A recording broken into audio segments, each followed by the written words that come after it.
总统先生发表演讲。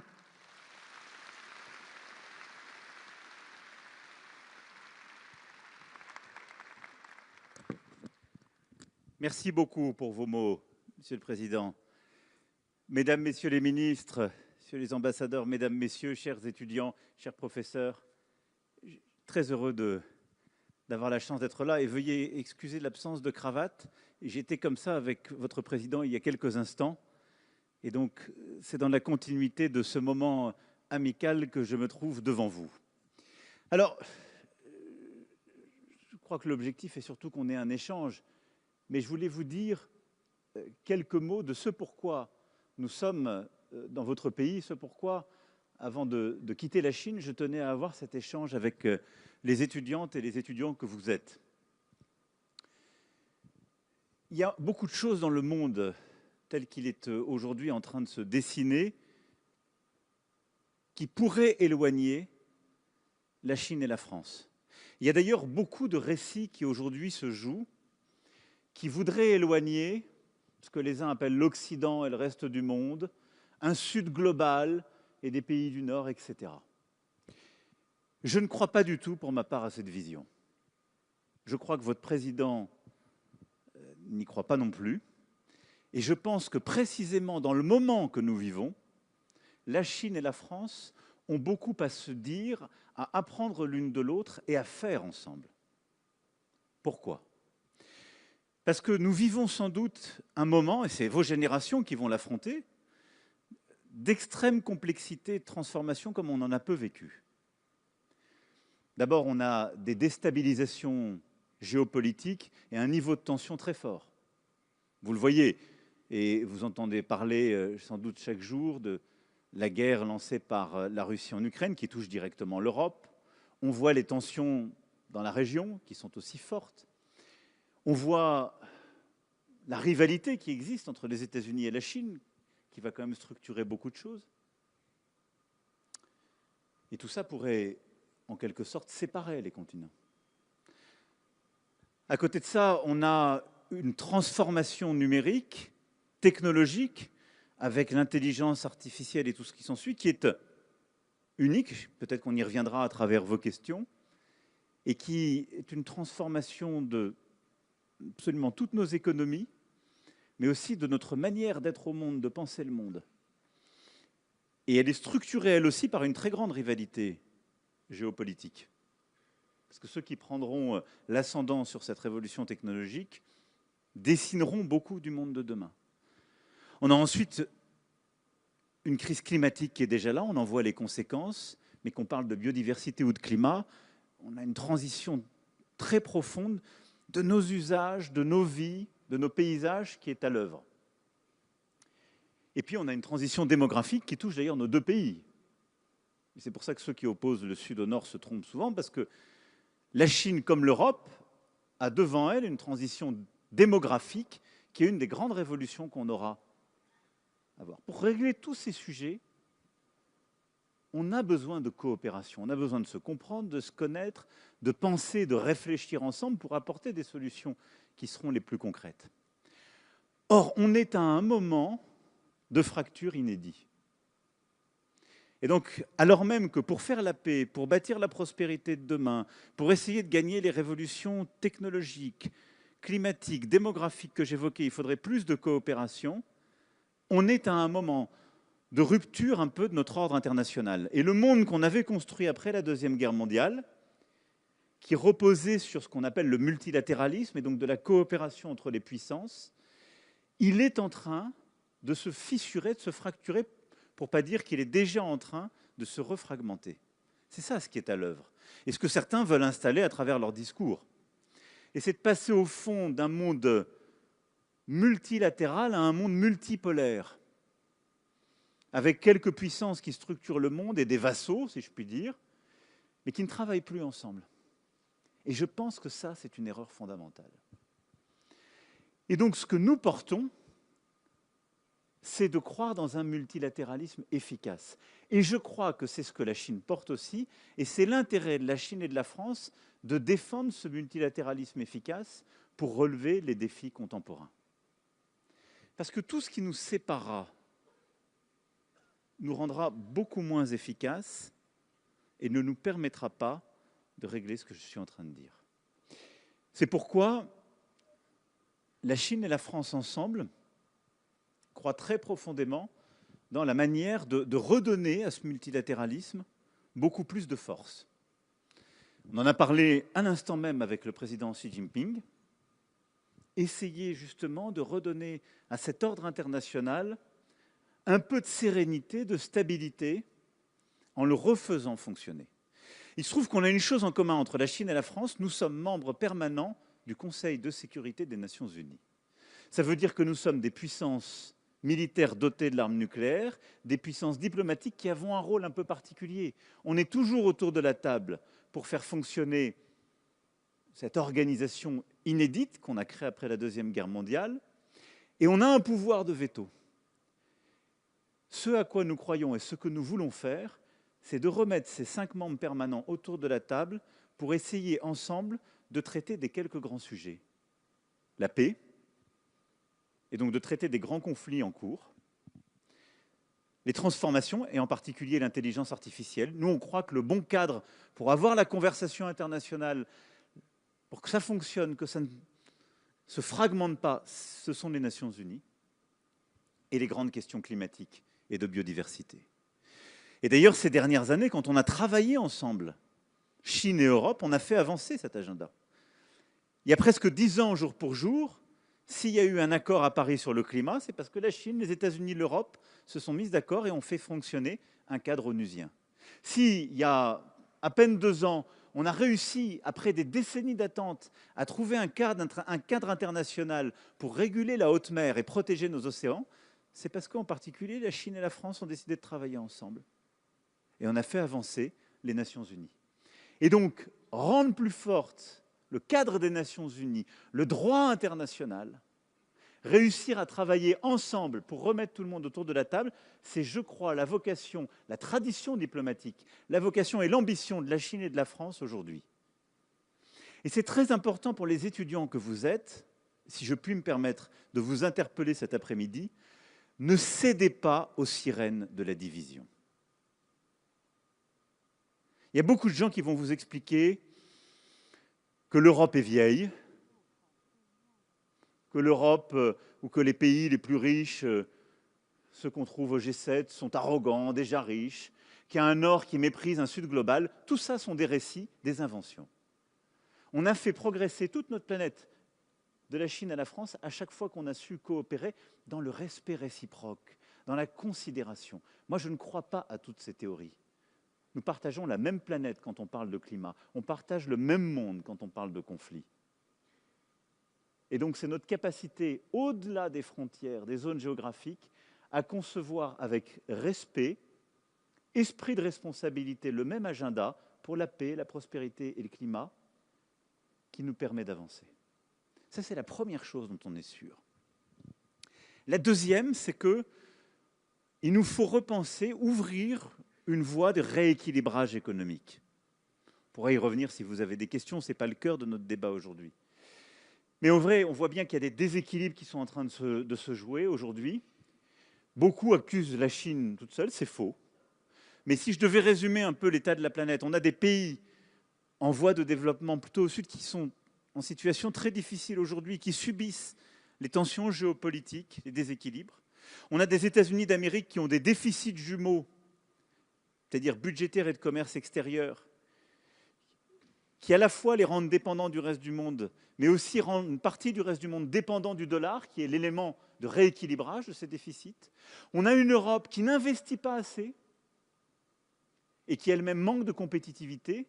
Et on a une Chine qui a beaucoup investi, surtout après le Covid, et qui exporte massivement, mais qui ne consomme pas assez. Et tout ça est en train de créer des déséquilibres qui ne sont pas soutenables. Et donc, nous, ce qu'on veut, c'est avoir un agenda entre l'Europe et la Chine, là aussi, coopératif, pour essayer de redonner, de recréer un équilibre aux affaires économiques. L'Europe doit se réformer beaucoup plus vite, être plus compétitive, simplifier ses règles, être plus productive. La Chine doit consommer davantage. La Chine doit ouvrir davantage son marché aux biens et produits qui viennent d'Europe. Et l'Europe doit ouvrir de nouvelles perspectives d'investissement direct aux grandes entreprises chinoises qui sont aux avant-postes sur le plan technologique pour qu'elles viennent faire ce qu'on a fait ici il y a 20-30 ans, du transfert de technologie sur ces éléments clés qui nous permettront de réussir notre transition énergétique, climatique, de mobilité encore plus vite. Et ensemble, on doit réussir à calmer les choses, parce qu'on voit bien, si on laisse tout dans la rivalité sino-américaine, le risque, c'est j'interdis les exportations vers chez toi sur ceci, et je te réponds en les interdisant sur cela. Et on va détruire de la valeur pour tout le monde. Cet agenda de rééquilibrage sino-européen, c'est, je crois, une voie pacifique, coopérative sur le plan économique, de la même manière que réinvestir les enceintes onusiennes et refaire fonctionner le P5 au niveau de l'ONU est la bonne voie sur le plan diplomatique et climatique. Pour réussir tout ça, et je m'arrêterai là parce que je veux surtout répondre à vos questions, nous devons continuer de mieux nous connaître. Et au fond, le grand risque, et je pense que c'est encore plus vrai pour vos générations, mais ça l'est déjà pour nous, c'est qu'à une ère où tout le monde est connecté, on a l'impression de se connaître. C'est faux et c'est très superficiel. La connaissance intime de ce que nous sommes, de nos cultures, de nos langues, de nos musiques, de nos arts, de nos civilisations, est indispensable. Elle est parfois pas suffisante pour se comprendre totalement et agir ensemble.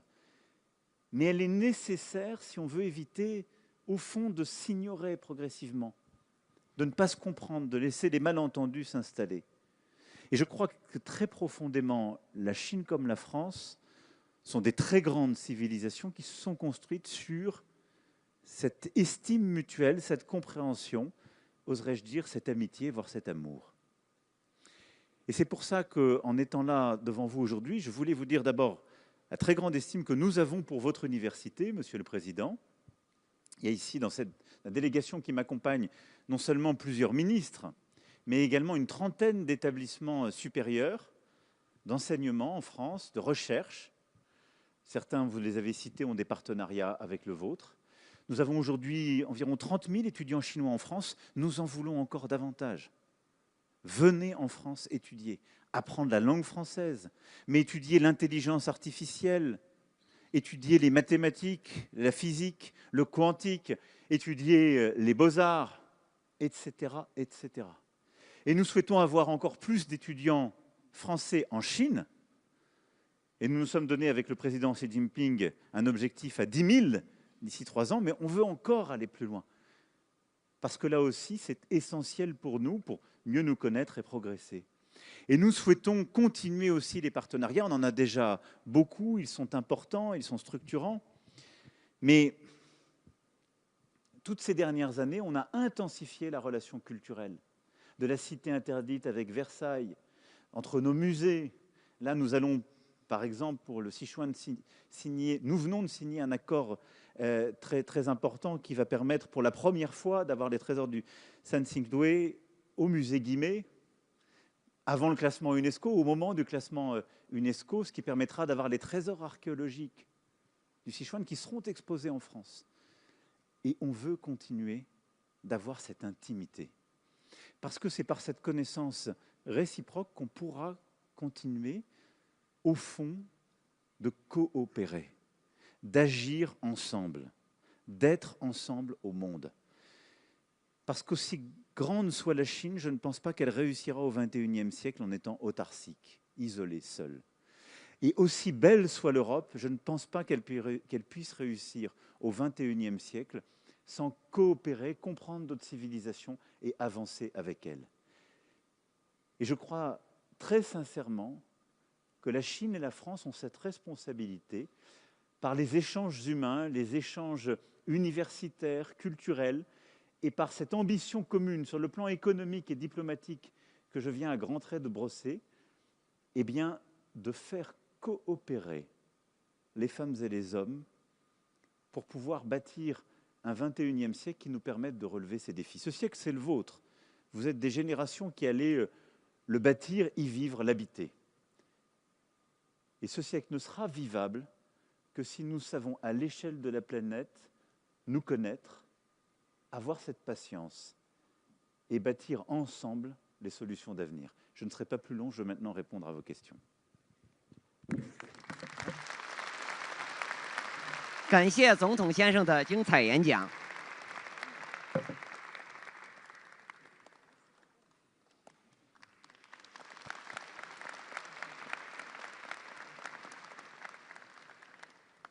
下面进入交流环节，同学们可以举手示意，机会很难得呀，请同学们踊跃的举手发言和提问。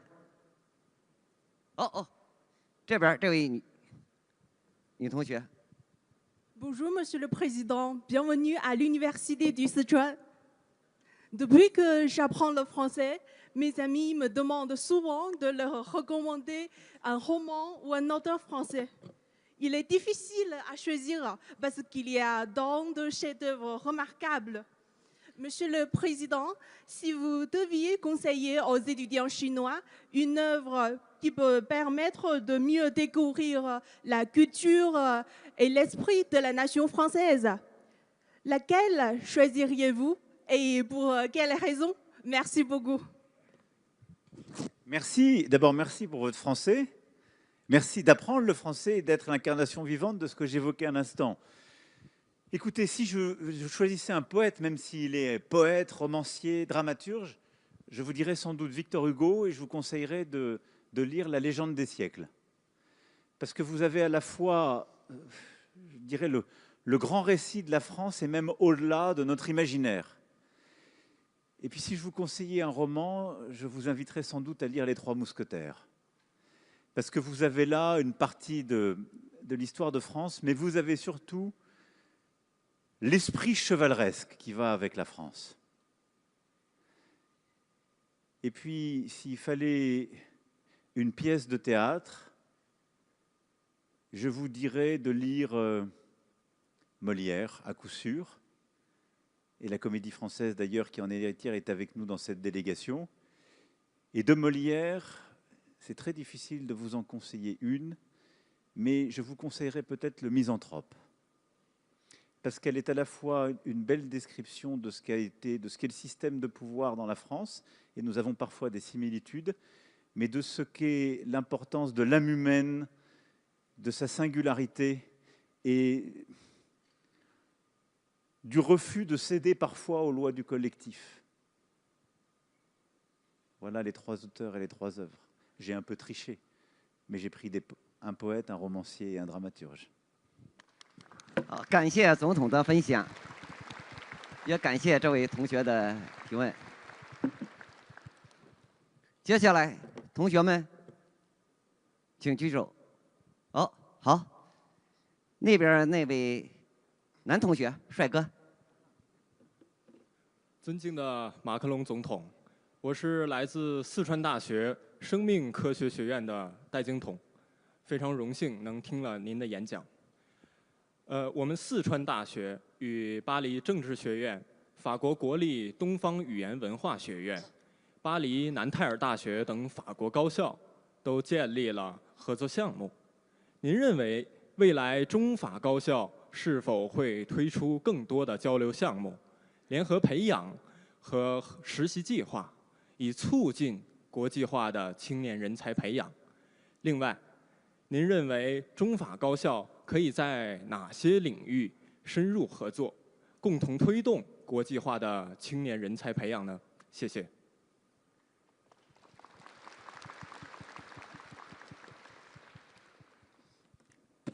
Merci beaucoup. Comme je vous l'ai dit, notre ambition, c'est d'aller en effet beaucoup plus loin, de continuer les échanges d'étudiants, mais également les échanges de doctorants et de post-doc, et d'avoir beaucoup de projets de recherche. Et je pense que c'est très important parce que, surtout dans votre domaine, je pense qu'il y a un petit risque de fragmentation du monde, pour se parler franchement. Il y a eu un avant et un après Covid, et on l'a vu. Et je vais ici vous parler très franchement, il y a eu une tension qui s'est jouée, y compris au sein de l'Organisation mondiale de la santé, et il y a une très forte tension entre la Chine et les États-Unis sur la question de la santé.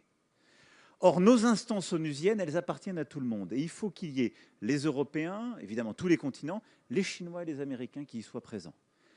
Et donc, nous voulons veiller à ce que tout le monde continue de coopérer, parce que dans tous ces domaines, dont le vôtre, on a besoin d'une science, et je veux insister sur ce point, libre et ouverte. Et on vit un moment qui est très dangereux, parce que il y a en fait 6-7 ans de cela, c'était mon premier mandat pour ma part, vous étiez pas encore étudiant, mais vous étiez déjà en âge de connaître tout ça, personne n'osait remettre en cause l'idée d'une science libre et ouverte. Et au fond, à partir du Covid et ensuite, il faut bien dire que les deux principales puissances économiques et scientifiques sont venues un peu bousculer cet ordre établi. Et on s'est mis à moins partager de publications avec l'OMS et avec les partenaires en matière de santé, parfois même ici, ce qui n'est pas une bonne chose. Quand je dis ici, ce n'est pas dans votre université, c'est en Chine. Et on s'est mis aux États-Unis à faire un peu pareil, à dire on n'a plus le droit de venir chercher sur telle ou telle chose. Le mot climat ou le mot diversité ne doit plus faire partie des programmes de recherche. Je pense que c'est une vraie erreur. Je pense que le trésor qui est le nôtre, c'est celui d'une connaissance universelle, d'échange, et cette connaissance n'appartient à personne. Et elle se fertilise par le fait que des esprits vont pouvoir, peut-être ici, dans le fin fond du Sichuan, échanger avec quelqu'un au tréfonds de la Californie, avec une université à Paris ou à Grenoble, et ensemble concevoir un programme de recherche, parce qu'ils parleront de la même discipline et ils échangeront de manière libre en tant que chercheurs, en tant qu'amoureux de la connaissance humaine. Et donc ça, c'est la plus belle des libertés. Et en fait, nous ne sommes toutes et tous véritablement libres que si on est libre de connaître et que si cette connaissance est échangée. Et donc, ce n'est pas au gouvernement de décider on peut piloter de la recherche, on peut dire notre priorité est là ou là. J'ai donné quelques-unes des priorités qui sont les nôtres. Mais il faut chérir la liberté académique, la liberté d'enseignement, la liberté de recherche, parce qu'elle est fondamentale et elle permet en fait aux gens qui savent et qui cherchent de choisir en quelque sorte de continuer d'étendre cette connaissance libre. Et c'est comme ça que depuis des siècles, nous avons avancé. Je me permets d'insister sur ce point parce qu'il ne faut pas le perdre de vue et que ces dernières années, collectivement, parfois on a régressé sur ce sujet. Donc ne cédons pas en quelque sorte aux sirènes des interdits. En matière de connaissance, il n'y a pas d'interdit. Il faut connaître. Et il faut avoir cette soif de connaître et cet enthousiasme de connaître. Et il faut chérir la liberté académique. Dans votre domaine, je voudrais insister sur un point, c'est l'interdisciplinarité. C'est formidable qu'un étudiant en biologie dise « j'ai eu un programme avec l'INALCO ». On a compris quelque chose, en particulier au moment du Covid, et on l'a bâti, la France a contribué à pousser cet agenda avec l'Organisation mondiale de la santé et d'autres. On a bâti une stratégie qu'on a appelée One Health, une santé. Et au fond, on a compris que la santé humaine n'était pas séparable de l'environnement, de la santé animale, mais aussi de la compréhension du fonctionnement des écosystèmes. Elle a dit, au fond, en même temps que notre connaissance avance, on a tendance à se spécialiser. Et vous le verrez à travers les années, vous irez vers des sujets d'études de plus en plus pointus, et peut-être que vous irez vers des disciplines de plus en plus pointues. En même temps qu'on se spécialise, on a besoin toujours de remettre de l'interdisciplinarité, c'est-à-dire du dialogue avec les autres disciplines. Et ça aussi, vraiment, je vous conseille de toujours le garder et le chérir. Et si on veut, en biologie, continuer d'avancer, il faut absolument que les meilleurs biologistes et toutes les disciplines qui les accompagnent continuent d'échanger avec les spécialistes de l'environnement, du climat et des écosystèmes, parce qu'on s'est aperçu, par exemple, que c'est les spécialistes de la virologie ou de la microbiologie qui avaient compris que les interconnexions avec les écosystèmes pouvaient révéler telle ou telle maladie. Je le dis avec mes mots, moi je ne suis pas du tout un spécialiste. J'essaie de comprendre les choses telles qu'elles vont. Mais de la même manière qu'il y avait des passerelles entre les maladies qu'on avait au sein de l'espèce humaine, des virus, et au sein des espèces animales. Et donc la compréhension, en effet, de l'animal, de l'écosystème, du climat et de l'humain sont inséparables. L'interdisciplinarité. Et donc là-dessus aussi, on va continuer d'avoir ces programmes. La France pousse cet agenda One Health, nous le poussons à l'Organisation mondiale de la santé, et nous tiendrons à Lyon le 7 avril prochain un sommet One Health, et d'ailleurs si vous êtes étudiant de biologie, vous y êtes invité, pour pouvoir avancer sur cet agenda et avoir beaucoup de coopération de recherche, entre autres avec la Chine. 好，感谢总统先生的精彩分享，也感谢那边那位同学。然后我们看一下这边，耶，还没说就举起手来了啊！好好。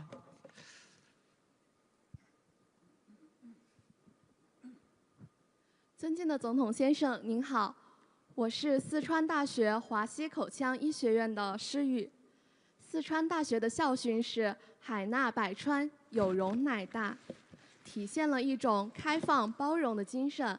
而新时代，我们需要以这种开放包容的精神来共同推进中法青年更紧密的合作。所以，我想请问总统先生，您对我们中法青年有哪些建议或者寄语吗？来帮助我们建立更持久的信任纽带，共同为中法关系的发展和文化的交流互鉴贡献力量呢？谢谢您。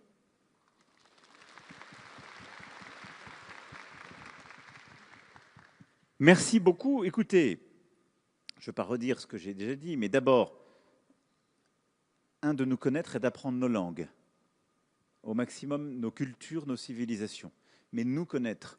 Et je le disais, je pense que le piège dans le monde où nous vivons, c'est que parce qu'on est interconnecté en permanence et qu'on voit telle ou telle chose, on a l'impression de connaître. Mais c'est très superficiel. On voit une vidéo, on voit quelques messages. Et donc je pense que prendre le temps de connaître nos cultures, nos civilisations, nos langues est très important. Et d'en apprendre plusieurs, d'en connaître plusieurs pour cheminer dans ce monde. La deuxième chose, c'est, je pense, les échanges humains et le voyage. Et c'est vrai que le monde s'est un peu bloqué durant ces années de Covid.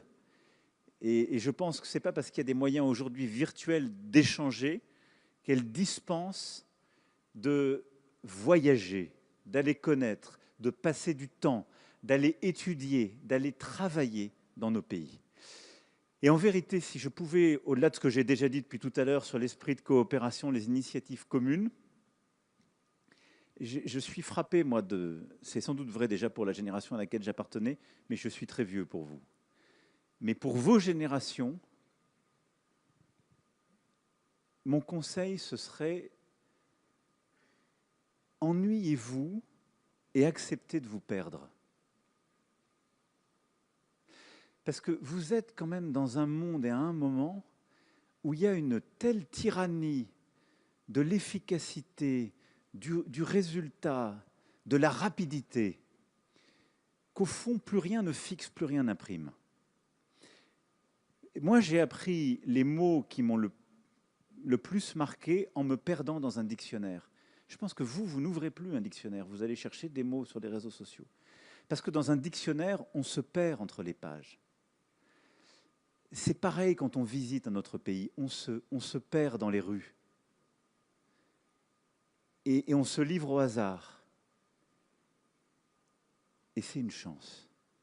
Et donc si j'avais en fait un conseil pour vos générations qui sont tellement soumises à cette pression du résultat, de l'efficacité, de l'immédiateté, ennuyez-vous et perdez-vous. Parce que vous verrez que ce sera votre chance. Je vous parle très sérieusement. 好，感谢总统先生的分享。好，我们最后一个问题啊，看哪边？那边那位男同学。Bonjour, Monsieur le Président. La filière de français de l'Université du Sichuan a pour origine l'école sino-française fondée en 1896.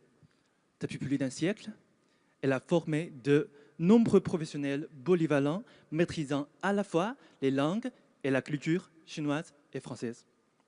Aujourd'hui, avec le développement rapide de l'IA, la formation des talents est confrontée à de nouvelles opportunités et à de nouveaux défis.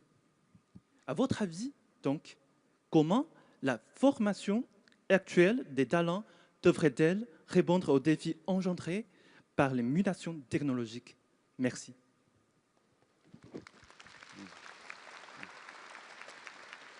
Merci beaucoup. D'abord, vous avez raison de dire que notre estime, notre amitié réciproque vient de très loin et repose sur des institutions de part et d'autre qui sont souvent multiséculaires, mais aussi des grands noms, des destins de femmes et d'hommes qui ont consacré leur vie à la compréhension de l'autre. Et c'est la plus belle preuve d'amour.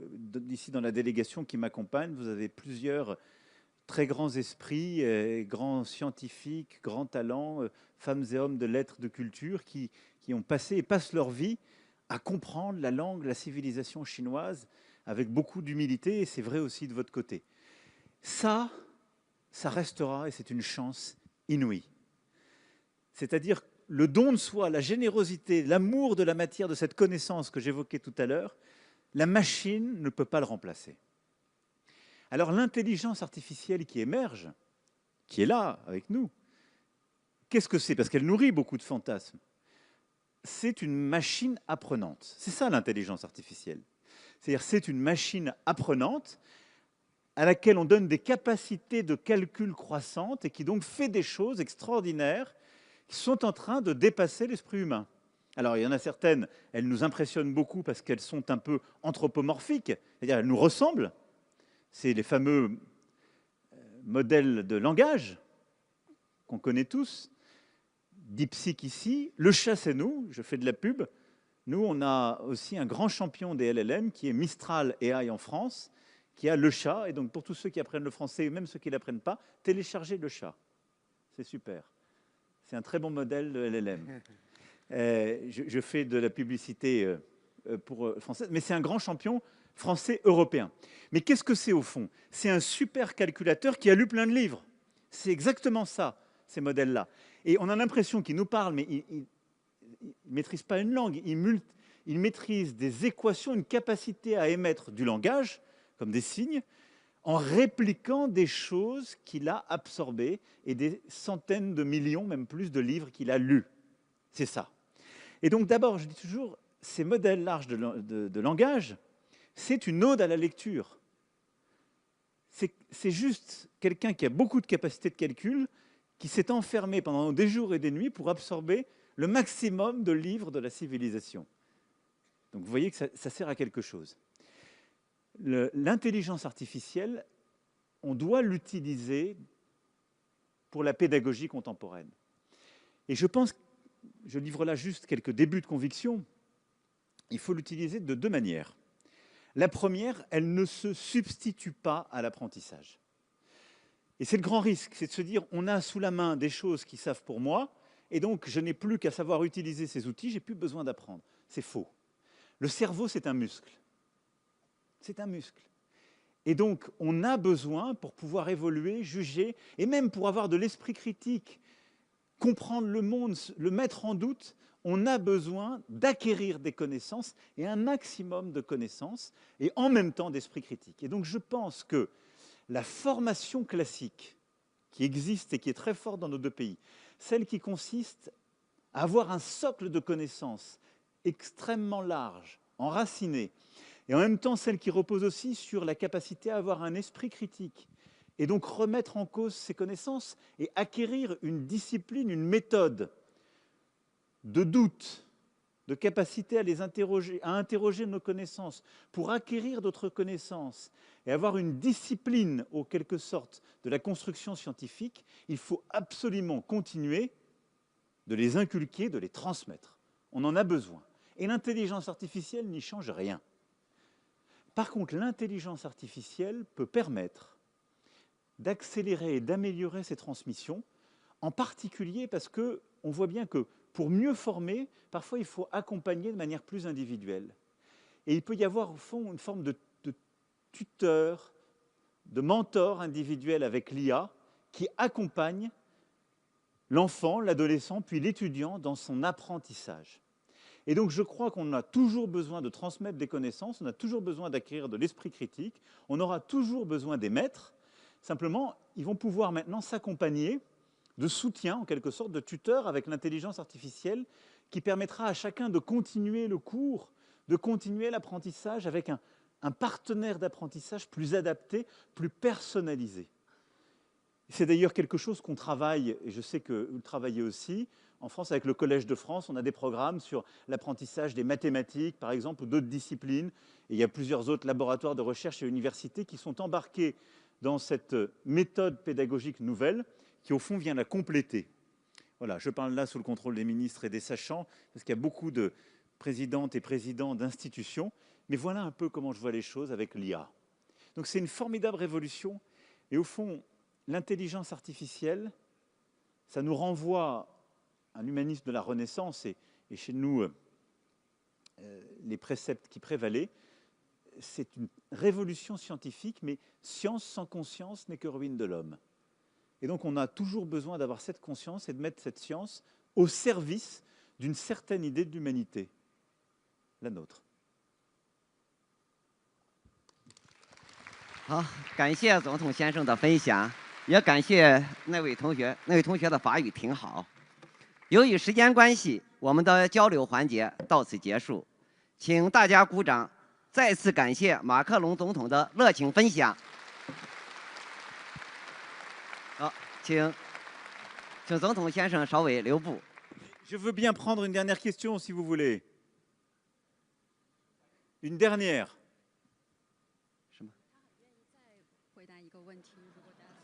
好。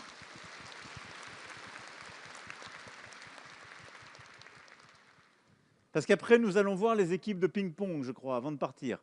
Donc, avant le ping-pong, une dernière question. 看一下 Là-bas. 哪来呀？啊，画。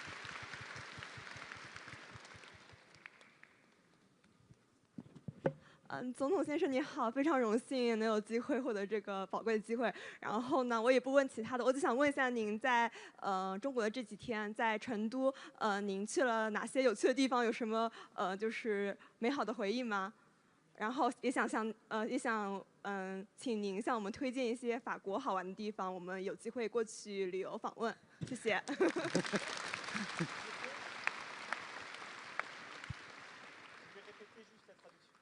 J'ai raté la fin de la traduction, si vous pouvez me...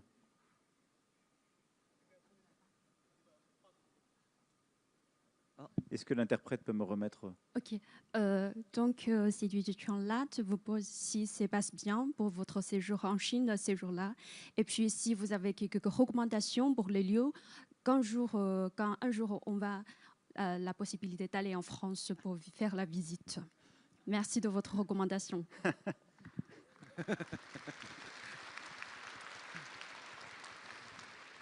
Merci beaucoup. Non, c'était magnifique. Vous savez, le problème, c'est que c'est toujours trop rapide en ce qui me concerne.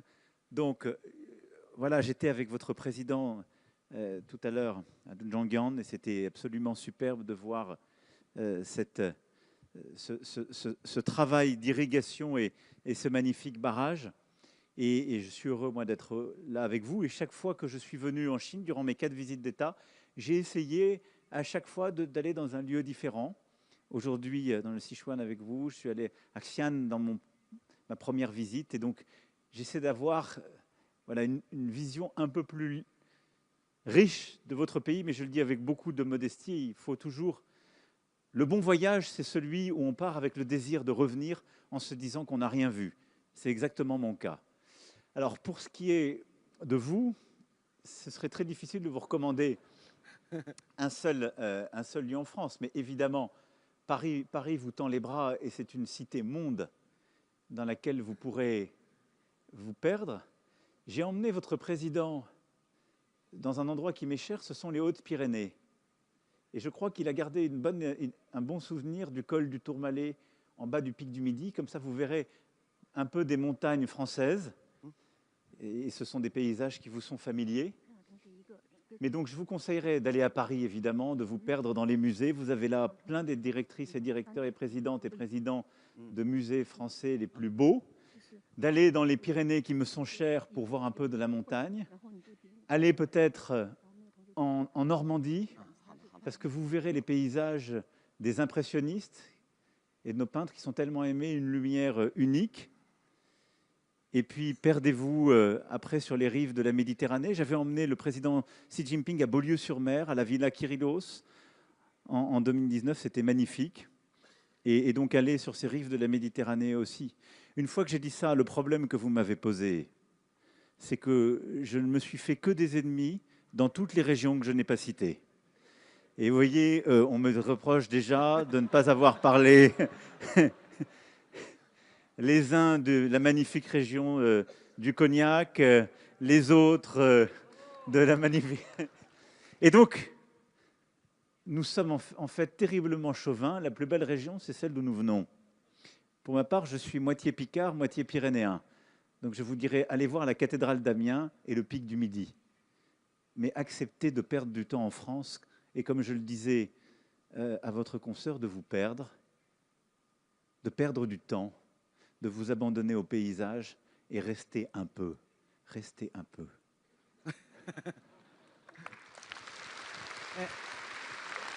感谢总统阁下，再给我们同学一个机会，看我们同学还有啊。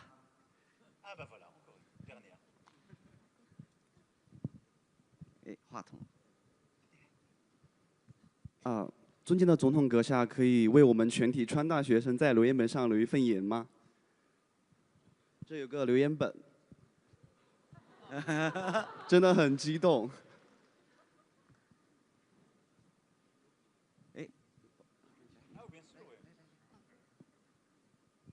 Jusqu'ici, bon.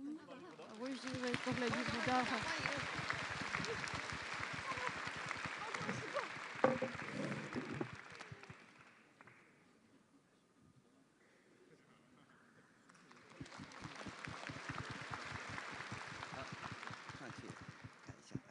En même temps, je peux prendre une deuxième question.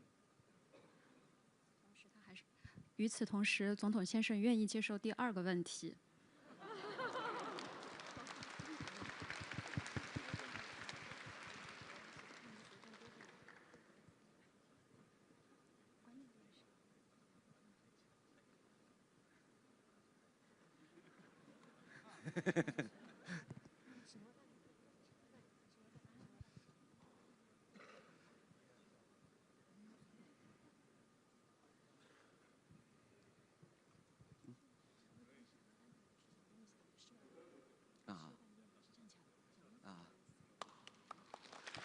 好，感谢总统阁下。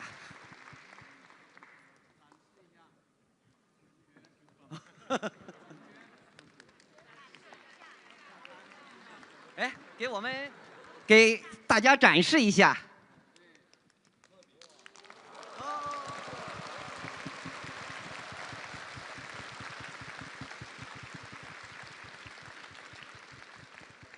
好，哦。 Monsieur le Président, ça me fait très grand plaisir de vous voir ici aujourd'hui. Et en fait, moi, je fais partie de l'équipe qui vous accueille, en fait, qui fait partie de l'équipe du protocole. Et c'est un grand honneur pour moi de parler le français, surtout avec vous. J'ai une question, une dernière, je vous promets. C'est que, en fait, moi, j'ai appris longtemps le français. J'ai passé aussi un examen de traduction orale en Chine. C'est un certificat professionnel. Mais en fait, le comité a choisi toujours en fait vos allocutions, c'est-à-dire vos discours. Et c'est très intéressant. Mais de toute façon, moi, j'ai déjà passé le niveau 2, mais je n'ai pas encore réussi à le niveau 1. Et parce qu'après des analyses de vos discours, c'est assez sophistiqué et compliqué. Et j'aimerais bien savoir en fait, comment on peut, en quelque sorte, comprendre la structure ou bien la syntaxe de vos discours pour mieux réussir l'examen de traduction orale. Merci beaucoup. Alors là, vous...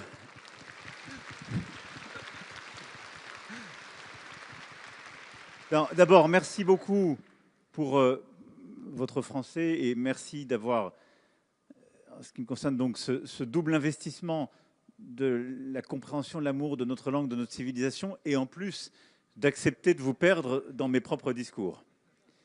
Je vous suis très reconnaissant de cela. Écoutez, je prétendrai pas dire qu'il y a toujours la même structure et la même approche, mais je crois pouvoir dire que l'esprit français structure souvent son propos à travers une thèse, une antithèse et une synthèse. C'est comme ça que nous sommes plutôt faits. Et donc il y a souvent un mouvement ternaire dans la manière de structurer le propos pour essayer d'avoir une approche qu'on appelle dialectique. Et donc de prendre une thèse du départ, d'aller chercher son antithèse pour comprendre ce en quoi elle enrichit le propos, et de finir avec une synthèse qui permet normalement d'avoir cheminé, d'avoir fait progresser la pensée. Ça ne veut pas dire que tous les discours suivent ce même raisonnement, mais en tout cas, c'est quelque chose qui est peut-être moins naturel dans les structures de pensée qui sont les vôtres ou les méthodes d'enseignement, mais qui prévaut, je crois, dans une partie des discours que j'ai pu faire. Voilà. Ça m'a déjà bien aidé, c'est un grand aide. Vous êtes trop indulgent. Bien, mesdames et messieurs, je crois que le temps est venu de devoir vous quitter. Et vraiment, en partant, je voulais vous dire, d'abord, l'immense honneur que ça a été pour moi-même et ma délégation d'être avec vous.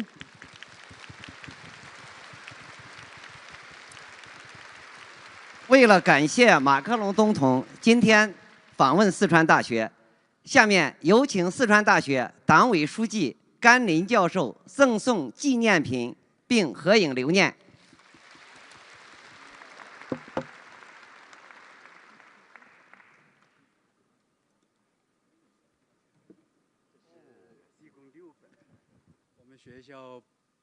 我们学